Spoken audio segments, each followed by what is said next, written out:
Let's look now at data flows and data mapping.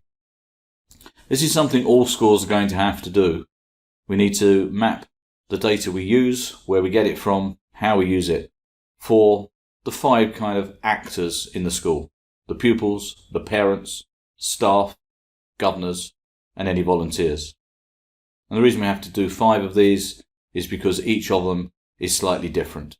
The data we get from each of them will be different, and where we use it in different systems will be different from each of them.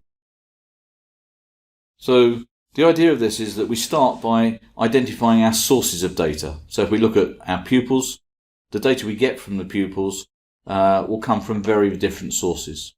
So obviously we'll get it from their previous setting or their previous school. We'll get information from the local authority. We'll obviously get information from their parents and from themselves. But there'll be other sources of data as well. Over the time they're with us, we may get information from social workers, from the NHS, and possibly even the local police, for example, from the safeguarding agencies. The idea of that is that we first off look at where we get the data from and whether or not we can rely on the accuracy of it, or whether we would have to verify it. So it may be that because we've worked with the school they went to previously, and every time we get data from that school, it's always turned out to be accurate, that we will accept that at face value, that it is as accurate as it needs to be. Whereas if there were an allegation made by another parent, bullying for example, we don't simply accept that at face value. We'd take that information and we would investigate it, we'd verify it before we acted upon it.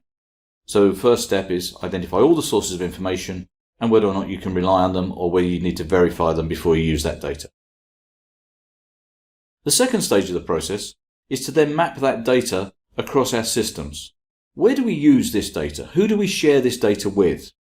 And we have to be careful not to miss anybody here. So I'd always recommend that you don't do this as a solo activity. You have 3 or 4 different members of staff from different walks of school life, from the admin office, from the ICT department, from senior management, etc., to make sure that we have as many inputs as we can, because we want to identify everywhere that we use this data. There'll be the obvious ones. It goes into our MIS system, our management information system. It goes into timetabling software, cashiers catering software, homeworks, achievement, behaviour software, etc. And all of those software suppliers, it's fairly obvious. But don't forget all the agencies we share things with. The DFE, for example, for the census, the local authority, the safeguarding agencies, maybe the school nurse or the NHS we may have to share data with.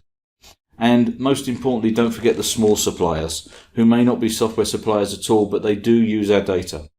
For example, the taxi firms that bring the children into school from outlying towns and villages. They receive our data. They take the student's details, the address, the parent's name, student's name, and they're processing that data. That means they have to be compliant as well. And as a school, we're the data controller. It's our job both to be compliant ourselves, but also to make sure our suppliers are compliant. So from school, we do our data mapping, we do our data flow through, and once we've done that, we can then look at what the risks are around our use of that data and what measures we can put in to minimise those risks. But as I said, we also have to make sure our suppliers are compliant. So as well as doing our own data mapping, we also want to see the data mapping, the data flows from our suppliers. What do we want to see from them? We want to see in the first place what data they require to provide this service to us. Does this make sense? Is it the appropriate data? Is there anything in there that we think they shouldn't have? Then we want to say why they're using it, what's the purpose, how are they going to protect it while they're with us. And we want that from every one of our suppliers. The way we do that, we either ask each supplier individually to provide this for us, go through it ourselves and make sure we're happy, or you can use a piece of software that has all of this in one place and simply enter in the company and the piece of software you intend to use, and it will provide you with all the data flows so you can see for yourself whether you're happy that the data they're using is correct, that they're protecting it well, and therefore they're compliant with GDPR, and therefore you can use them.